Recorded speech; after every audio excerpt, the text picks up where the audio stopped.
안녕하세요. 고전학자 김어래입니다. 사기열전 바꾸어 읽기 그 5번째 시간입니다. 오늘 주제는 복수는 야만인가 정의인가입니다. 이 주제를 가지고 오자서 열전을 읽어보도록 하겠습니다. 오자서 열전은 오자서라는 사람의 청년 시기부터 말년을 거쳐 죽음에 이르기까지의 일대기를 다루고 있습니다. 이건 뭐를 의미하느냐? 그만큼 오자서의 일대기에서 도출할 수 있는 역사적인 의미가 많다. 근데 흥미로운 점은요, 그렇게 도출할 수 있는 여러 가지 의미가 복수라고 하는 하나의 화두로 수렴이 됩니다. 사실은 삼국지의 유비, 조조, 관우, 장비, 제갈량 이런 사람들보다도 전근대 시기에는 오자서가 더 많이 알려져 있고, 그러다 보니까 문인들의 시가라든지 연극의 주요 레파토리로서 오자서의 일대기가 많이 다뤄졌습니다. 주요 내용을 말씀드리면요, 오자서가 살았던 시대는 초나라 평왕시대입니다. 오자서 가문은 초나라의 대대로 이어지던 그런 권문 세가였습니다. 그래서 오자서의 아버지 오사라고 하는데요. 이분도 태부라고 해서 태자의 교육을 전담하고 있던 부서의 장이었습니다.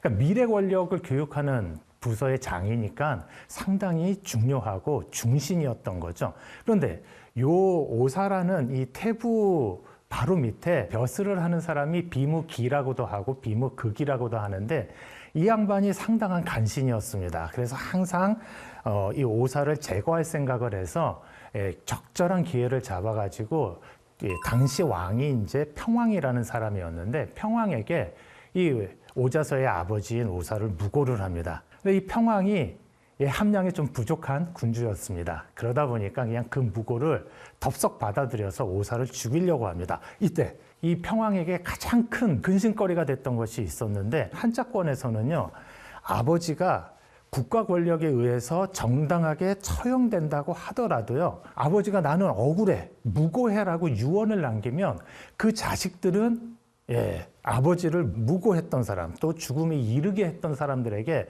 복수를 해야만 됐습니다. 그게 효라고 생각을 했습니다. 그러니까 당연히 자손들은 아버지의 복수를 할 수밖에 없는데, 문제는 뭐냐? 이 자손들 중에 오자서라고 하는 사람하고 그 형인 오상이라는 사람이 아주 능력이 출중한 것으로 그 당시 이미 명망이 파다했습니다. 그러니까 이 둘이 아버지 복수를 하고자 한다면 평왕으로서는 당할 수밖에 없는, 또 그게 국가의 위기로 직결될 수밖에 없는 그런 상황이었던 거죠. 그래서 꾀를 내가지고 오사의 두 아들더러 들어오라고 합니다. 궁궐로 들어오면 아버지까지 다 살려준다라고 합니다. 그런데 오상하고 오자서 형제는 그게 관계임을 금방 파악을 하죠. 그래서 고민을 하다가 오상 형님이 나는 들어가서 효를 다하고 아버지와 함께 죽겠다. 근데 너는 능력이 출중하니까 너는 초나라를 탈출해서 무고하게 죽은 나하고 아버지의 원수를 갚아달라. 일종의 역할 분담인 거죠. 형제가 그렇게 역할 분담을 하고 나서는 오상은 들어가서 아버지와 함께 처형을 당하고, 오자서는 진짜 죽을 고비를 몇 번 넘기면서 천신만고 끝에 초나라를 탈출해서 오나라라고 하는 또 다른 나라로 망명을 합니다. 근데 그 오나라에서도 순탄치 못했어요. 그런데 낙담하거나 좌절하지 않고 또 십수년간의 인고의 세월을 극복해낸 끝에 함녀라고 하는 오나라 왕에게 중용이 됩니다. 그렇게 중용된 다음에 오자서는 오나라의 국력을 강하게 키웁니다. 그리고 난 다음에 오왕 함녀와 더불어서 초나라를 정벌을 했고, 초나라 수도를 함락하는 등의 혁혁한 공적을 냅니다. 그 당시 이미 초나라의 평왕은 고인이 됐습니다. 오자서는 그렇게 자기를 받아준 오나라라고 하는 나라의 부국강병과 번성함을 일궈내는 그 한편으로 사적인 복수를 수행을 합니다. 그렇지만 이미 복수 대상은 죽었기 때문에 그 죽은 능을 파서 그 시신에다가 채찍질을 300번을 했다고 합니다. 다른 일화를 보면 그냥 봉분에다가, 봉분은 이제 무덤에 쌓은 흙이죠.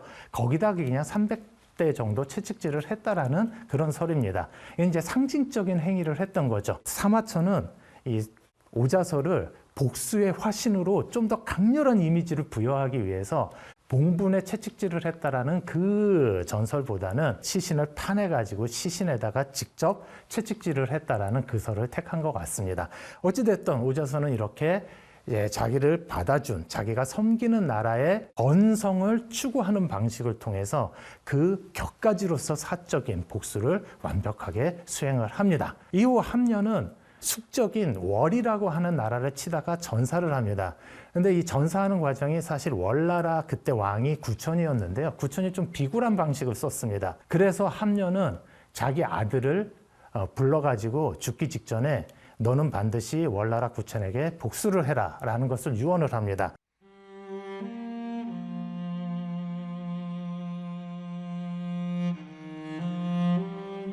이게 제법 알려져 있는 와신상담이라는 고사가 있습니다. 이 고사의 전반부 내용입니다. 3년 동안 절치부심을 한 부차는 드디어 월왕구천에게 복수를 했고요. 그래서 월왕구천을 완전히 무릎 꿇립니다.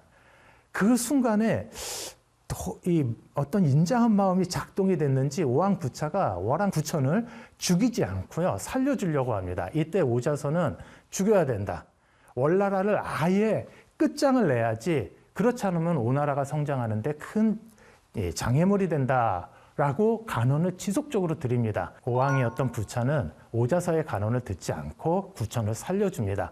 그 이후로 오자선은 부차에게 틈만 나면 월나라를 경계를 하고 구천을 죽여야 된다라고 끊임없이 간언을 합니다.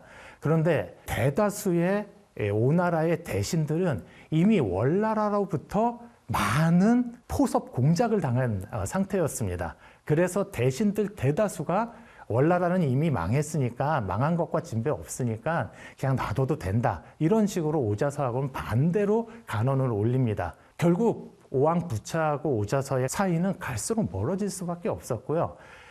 그런 상황 속에서 부차는 이 간신들의 무고를 믿고 오자서에게 자결을 명합니다. 그래서 오자서는 자결하기 직전에 나름 유명한 말인데, 내 두 눈을 뽑아서 오나라 수도 도성의 동쪽 문에 걸어놔라. 오나라가 망하는 걸 내가 직접 보도록 하겠다.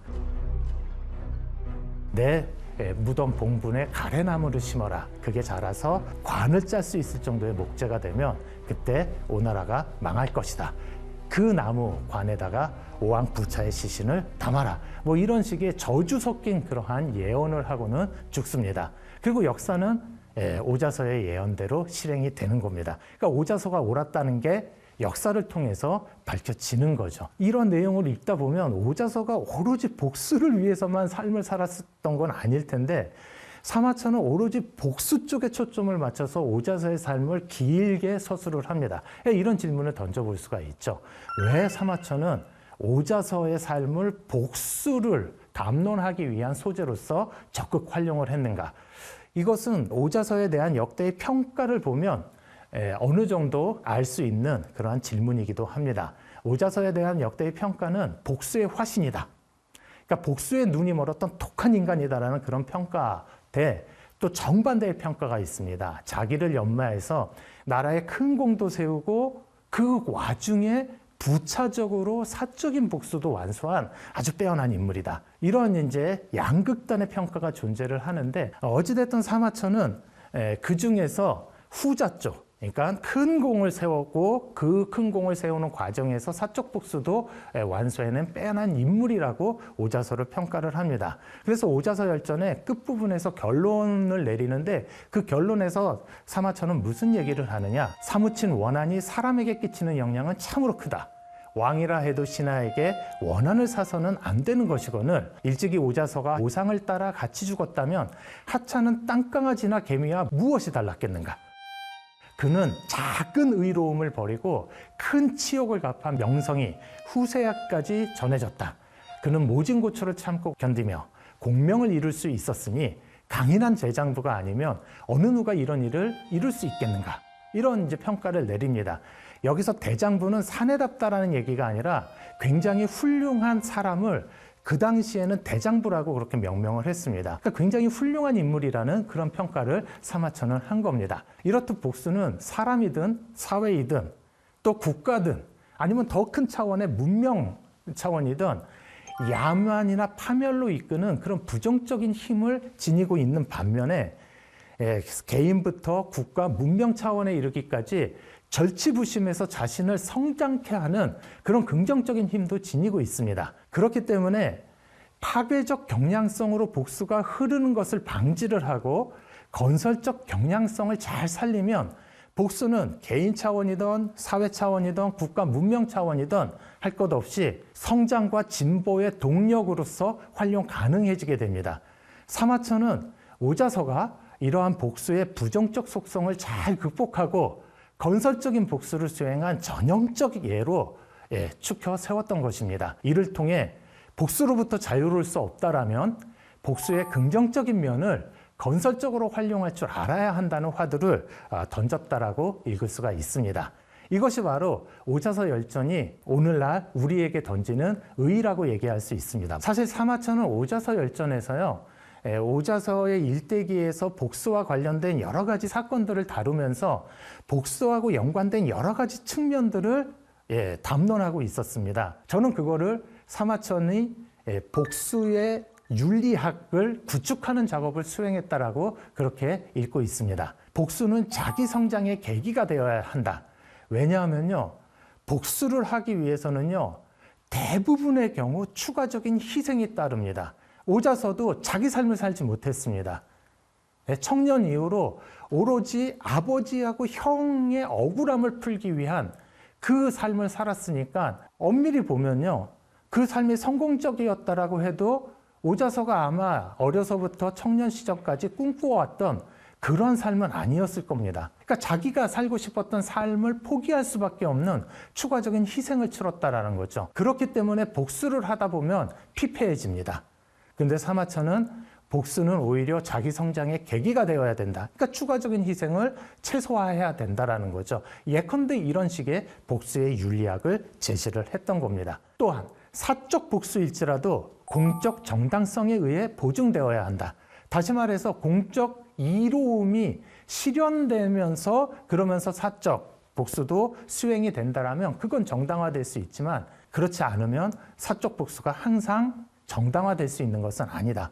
그러니까 오자서는 오나라를 부강하게 하는 방식을 통해서 자신의 사적 복수를 수행을 했다라는 거죠. 그러니까 이거는 긍정될 수 있는 복수라고 얘기할 수 있다라는 겁니다. 또 하나의 복수의 윤리학은요, 복수는 당사자에게 국한되어야 한다라는 점입니다. 오자서는 오왕 부차하고 거리가 멀어진 다음에 자신이 무고하게 언젠가 죽임을 당할 것이라는 것을 예상을 하고 있었습니다. 마침 국가의 일로 오자서는 제라고 하는 나라에 사신으로 갈 일이 생겼습니다. 그 당시 제나라하고 오나라는 서로 적대하고 있었습니다. 이때 오자서가 자신의 아들을 데리고 갑니다. 몰래 데리고 갑니다. 그러고는 이 자신의 아들을 제나라의 명문 세족 집안인 포씨 집안의 양자로 드립니다. 이 포씨 집안은 관포지교의 한 주인공인 포수가 태어났던 그 아주 명문 세족이었는데요. 오자서의 일거수일투족을 감시하고 있었던 오나라의 반대파 정적들이 이 사실을 탐지하고는 부차에게 무고를 합니다. 자기 자식을 적성국가인 제나라 명문 세족에 입양을 시킨 것을 보니 오자서는 간첩이다. 그래서 오왕 부차는 오자서에게 자결을 명했던 겁니다. 그러면 오자서가 왜 그런 일을 했을까? 라는 질문을 던져볼 수밖에 없습니다. 오자서는 복수가 대물림되는 것을 막기 위해서 그러한 행동을 선택을 했던 겁니다. 당시 관념으로는 어떤 사람이 입양이 되면 이 사람은 입양된 가정의 양부와 양모에 대한 윤리적인 의무를 실천하는 것이 생부나 생모에 대해서 윤리적인 의무를 실천하는 것보다 우선시 되어야만 한다라고 생각을 했습니다. 그렇기 때문에 생부가 비록 무고하게 죽었다 할지라도 생부의 원수를 갚기 위해서 양부나 양모에 대한 윤리적인 의무를 도외시하거나 부차화시키면 그건 윤리적으로 정당화될 수 없었습니다. 오자서는 자기 자신이 원하지 않았던 혹은 원했던 아버지, 형의 원수를 갚는 삶을 살았습니다. 이러한 삶이 대물림되는 것을 방지하고자 자기 자식을 명문 귀족의 입양을 시킴으로써 생부에 대한 윤리로부터 자유롭고자 만든 겁니다. 그럼으로써 복수가 대를 거듭해서 연쇄되는 그러한 폭력의 악순환으로부터 자기 아들의 삶을 구제할 수가 있었던 겁니다. 오자서 열전에 피력되어 있는 사마천 복수론이 오늘날 우리에게 던지는 의미는 예컨대 이런 식으로 정리해 볼 수가 있습니다. 자, 5강 여기까지입니다.